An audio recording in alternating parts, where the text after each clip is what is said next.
All right, so March 28th, 2024, we just started our first fire at the property.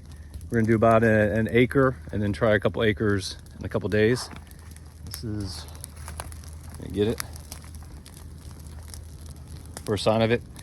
The winds are probably about 10 miles per hour, relative humidity around 30%-ish. And we have the burning ban that starts at, or can't burn until 6 p.m. And so we're hoping this is probably going to take a few hours, burn a little bit into the evening, and that's why we're going to go do an acre. So we'll do some progress as we go along.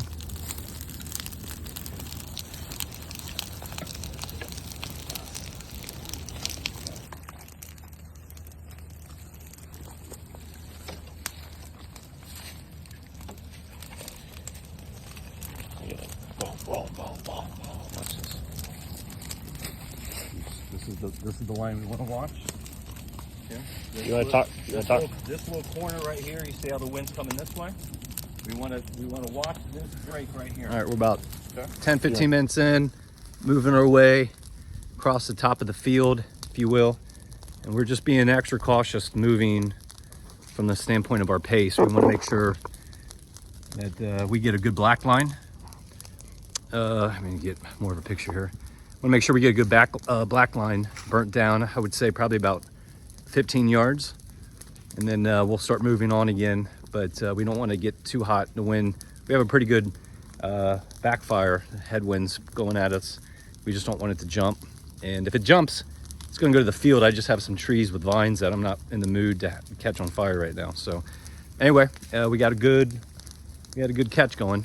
Probably because of the relative humidity and a little bit of wind. So keep updating. All right, we're at the our flank position here on the other side. So we're patiently waiting for this black line. If we can see that black line right there, we had the fire break right here. We had the black line, and we're just waiting patiently for this fire to move more inward from the side, from the flank here. That way, because right now we have, you probably can't see it in the middle, it's burning just fine. The top layer has a black line, but wherever the fire can jump, we're trying to be patient from the standpoint of letting this slowly burn and monitoring the fire break here. That way, again, once we get that black line, we'll just continue to move slowly down the hill. So, all right, this is our ATV fire break here. It's actually just top of it is where we had the igniter point. And this side's coming along just fine. This is our least worry side because it has such a large barrier break. So on both sides, I think we're about even coming down the hill, and just fire's taking its time, which it should. We want it to burn slow, and I think we got a little while more, but right now the wind's cooperating. It's not too gusty. It's just enough to carry it. So let's go ahead.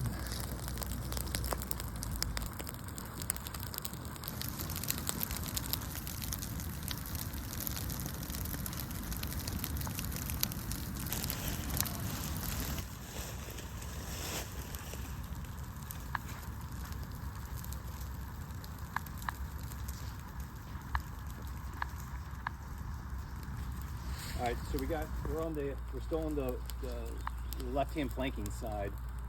Fire's going down evenly in the middle. We had to do a couple stripping layers just to speed it up a little bit because we're up against the sun clock.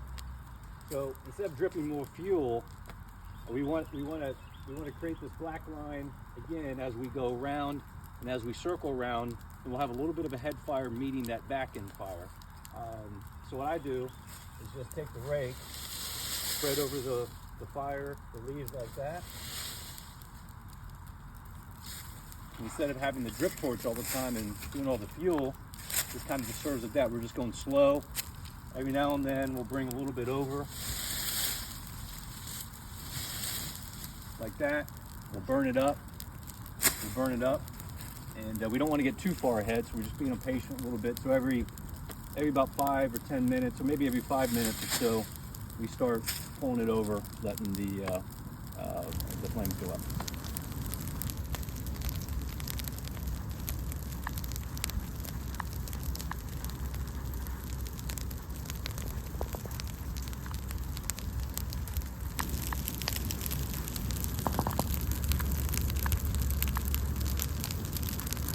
All right, we're at the second night of the fire here, our second burn, part 2. We're currently just doing the outer edges, our fire breaks here to get it started. And we got 2 acres. Relative humidity is about 10 points higher. The wind is probably about the same, but our temperature is probably about 10 degrees higher. So I'm kind of curious on how the fire is going to react differently. But we got this whole field here, which is our obviously big fire break. So we're getting pretty aggressive here. That's okay. You'll see some big flames coming out in a second. That's fine. Yeah, it's starting. We'll get it going.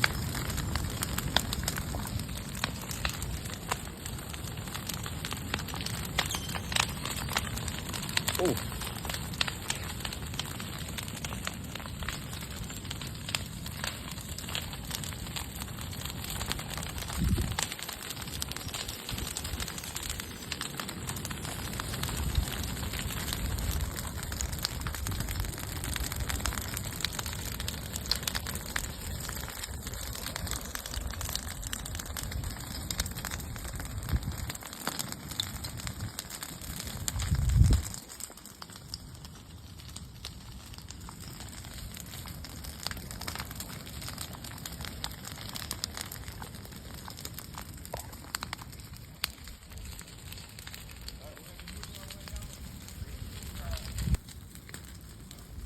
All right, we're about an hour and 10 minutes in. Just a little bit of a show there. It's hard to really see what part of the hill, but this fire's spread out pretty wide. I think it's actually probably 2 to 3 acres. Now more seem like it, but because of the relative humidity, I can tell definitely that the fire is not carrying as much as it did yesterday, which is parts okay. It's given us a little bit of a slower burn, but we may be burning a little bit into the dark. But I'll see if I can strip it and then get it burned a little bit quicker.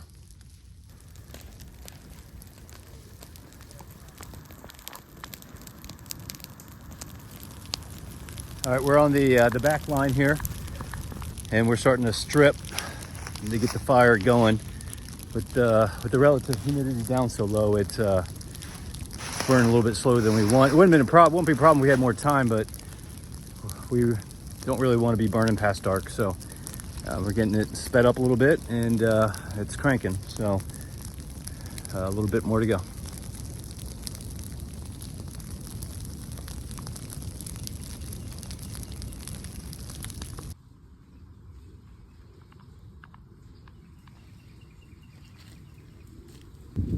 All right, day 3.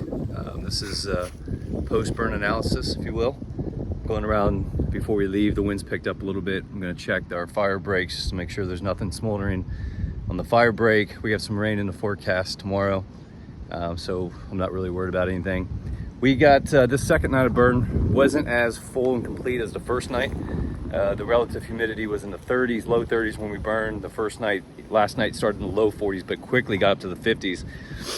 And by the time I got into the 50s, it really had a hard time, carrying some of these hillsides. You see this area right here didn't even carry even when we tried to burn from the bottom hillside over there. And this wraps around for about 2.5 acres, so it's too hard to show. There's pockets where it went really good. There's pockets where it just, the fire, even moving uphill, just died out, which is kind of crazy to think about, fire moving uphill. But the wind had really died down. We had about, by, I don't know, 7:30, the wind was almost standstill, and the humidity was up in the 50s, so it made it fairly tough. But we got a lot of leaf litter killed off here. We killed the canopy the last year or 2, so we're looking forward to what generates up here. Again, I may come back within the month of April and maybe scorch some of these parts where I have Japanese honeysuckle that didn't get burned off. So anyway, we can go check around and update as we go. Standing in just an example of a patch of where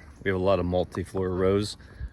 And the good thing is about burning multiflora rose at this time of year is that a lot of the nutrients have bloomed up from the roots into the foliage here. So it's given a lot of that energy. If you can come at the right time of the year, during the month that it's blooming, top kill it. And also here, I'll show you. And then you you almost burn, you girdle the this part right here. The hope is that as in about a month or two, when it tries to shoot its nutrients down back to its roots, it's going to be killed off.